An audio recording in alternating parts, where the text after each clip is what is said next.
সোণৰ ষ্টুলৰ মুজাতময় মিনহাজ সৰস্বতী পূজাৰ আনন্দ উল্লাসৰ মাজতে ভয়ংকৰ ঘটনা সংঘটিত হৈছে দৰঙৰ বৰিচুকাত এক পথ দুৰ্ঘটনাত ইতিমধ্যে এগৰাকী মহিলাৰ মৃত্যু হৈছে আনহাতে আন এগৰাকী যুৱক ইতিমধ্যে গুৰুতৰভাৱে আঘাতপ্ৰাপ্ত হৈছে চিকিৎসাধীন অৱস্থাত হাস্পতালৰ বিছনাত আৰু ইতিমধ্যে পাথৰিঘাট আৰক্ষী উপস্থিত হৈ সমগ্ৰ ঘটনাৰ তদন্ত আৰম্ভ কৰিছে এই মুহূৰ্তত সবিশেষ লৰিবৰ কাৰণে চেষ্টা কৰিছো দৰঙৰ বৰিচুকাত ভয়ংকৰ পথ দুৰ্ঘটনা সৰস্বতী পূজাৰ আনন্দ উল্লাসৰ মাজতে ভয়ংকৰ পথ দুৰ্ঘটনা সংঘটিত হয় দৰঙৰ বৰিচুকাত তীব্ৰ গতিত অহা সাফাৰী বাহনৰ খুন্দাত নিহত এগৰাকী মহিলা আৰু নিহত মহিলা শ্ৰমিকগৰাকীৰ নাম সাবেদা বেগম বুলি ইতিমধ্যে চিনাক্ত কৰা হৈছে আহত হয় আন এগৰাকী বাবুল আলী নামৰ শ্ৰমিকো দুগৰাকী ব্যক্তিক খুন্দিয়াই লৈ যায় এখন AS01 AB 2222 নম্বৰৰ সাফাৰী বাহন আৰু সেই বাহনখনে সংঘটিত কৰে এই ঘটনা ইতিমধ্যে আৰক্ষী উপস্থিত হৈ জব্দ কৰে বাহনখন এই মুহূৰ্তত সবিশেষ লৰিবৰ কাৰণে চেষ্টা কৰিছো দৰঙৰ বৰিচুকাত সংঘটিত হৈছে ভয়ংকৰ পথ দুৰ্ঘটনা এইখন বাহন আমি দেখুৱাইছো এই বাহনখনে ভয়ংকৰ দুৰ্ঘটনা সংঘটিত কৰিছে আৰু চিপাজাৰৰ বৰিচুকাত সংঘটিত হৈছে এই ভয়ংকৰ দুৰ্ঘটনা এখন সাফাৰী বাহন এখন ক'লা ৰঙৰ সাফাৰী বাহনখনে ৰাতিপুৱাৰ ভাগতে সংঘটিত কৰিছে এই ভয়ংকৰ পথ দুৰ্ঘটনা এফালৰ পৰা মহতিয়া লৈ গৈছে জীৱ জন্তুকে ভিতৰ কৰি মানুহক এটা ছাগলীও সেই ঘটনাস্থলীত লগে লগে মৃত্যু হয় আনহাতে দুগৰাকী ব্যক্তিক খুন্দিয়াই লৈ যায় এই বাহনখনে এগৰাকী শ্ৰমিক মহিলাগৰাকীৰ মৃত্যু হোৱা বুলি ইতিমধ্যে খবৰ আহিছে আনহাতে আন এগৰাকী যুৱক বাবুল আলী নামৰ যুৱকজন ইতিমধ্যে গুৰুতৰভাৱে আঘাতপ্ৰাপ্ত হৈছে হাস্পতালত ভৰ্তি কৰোৱা হৈছে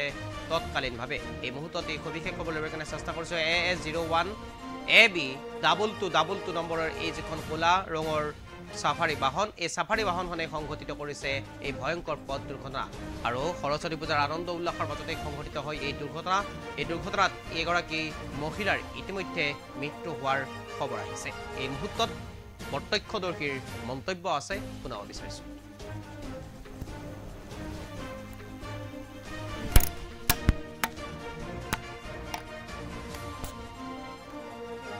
গম পাওঁতে আহিলোঁ আহি দেখিছোঁ দুটা মানুহ পৰি আছে তাৰপিছত এইফালৰ পুলিচৰ গাড়ীখন আহিছে আহোঁতে লগে লগে আমি পুলিচৰ গাড়ী তুলি এই লৈ গৈছোঁ পেচেণ্ট দুটা মেডিকেললৈ নি তাৰপিছত তাৰ পৰা আকৌ 108ত আমি মলৈ পঠাই দিছোঁ পেচেণ্ট দুটা কাম কৰা মানুহ বুলি কৈছে এতিয়া ৰাস্তাৰ কাম কৰা হয় নে কাৰোবাৰ ঘৰৰ কাম কৰা হয় সেই কথাটো গম পোৱা মানুহজনৰ দুইজনৰে অলপ সংকটজনক হয় আহি আছিল ইফালৰ পৰা আহি থাকোঁতে এটা ছাগলী আগত পৰিছে ছাগলীটো খুন্দিয়ালে খুন্দিয়াই উঠি ৰাস্তাৰ একেবাৰে যিটো পাৰ্টি খুন্দিয়ালে তেওঁ লেফ্ট চাইডে আছিল তেওঁ লেফ্ট চাইডে আহি একেবাৰে ৰাস্তাৰ ছাইডলৈ নামি আহিল কি কাৰণত নামি আহিল তেওঁৰ মানে হেণ্ডেলটো বুজা নাছিল কিন্তু তাতে মাইকী এজনী থিয় হৈ আছিল লেবাৰ কাম কৰে 15-20 মিনিট আগত আকৌ সেই মাইকীজনলৈ এটা চিঞৰ শুনিছোঁ সুধি দৌৰি ওলাই আহি দেখিলোঁ দুটা গতিকে আমি দৌৰি গৈছোঁ পানী যদি মুখত দিছোঁ গম পাওঁতে আহিলোঁ আহি দেখিছোঁ দুটা মানুহ পৰি আছে তাৰপিছত এইফালৰ পুলিচৰ গাড়ীখন আহিছে আহোঁতে লগে লগে আমি পুলিচৰ গাড়ী তুলি এই লৈ গৈছোঁ পেচেণ্ট দুটা মেডিকেললৈ নি তাৰপিছত তাৰ পৰা আকৌ 108ত আমি মলৈ পঠাই দিছোঁ পেচেণ্ট দুটা কাম কৰা মানুহ বুলি কৈছে এতিয়া ৰাস্তাৰ কাম কৰা হয় নে কাৰোবাৰ ঘৰৰ কাম কৰা হয় সেই কথাটো গম পোৱা মানুহজনৰ দুইজনৰে অলপ সংকটজনক হয় আহি আছিল ইফালৰ পৰা আহি থাকোঁতে এটা ছাগলী আগত পৰিছে ছাগলীটো খুন্দিয়ালে উঠি ৰাস্তাৰ একেবাৰে যিটো পাৰ্টি খুন্দিয়ালে তেওঁ লেফ্ট চাইডে আছিল তেওঁ লেফ্ট চাইডে আহি একেবাৰে ৰাস্তাৰ ছাইডলৈ নামি আহিল কি কাৰণত নামি আহিল তেওঁৰ মানে হেণ্ডেলটো বুজা নাছিল কিন্তু তাতে মাইকী এজনী থিয় হৈ আছিল লেবাৰ কাম কৰে 15-20 মিনিট আগত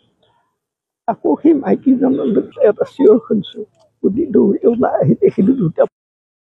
গতিকে আমি দৌৰি গৈছোঁ পানী যদি মুখত দিছোঁ গম পাওঁতে আহিলোঁ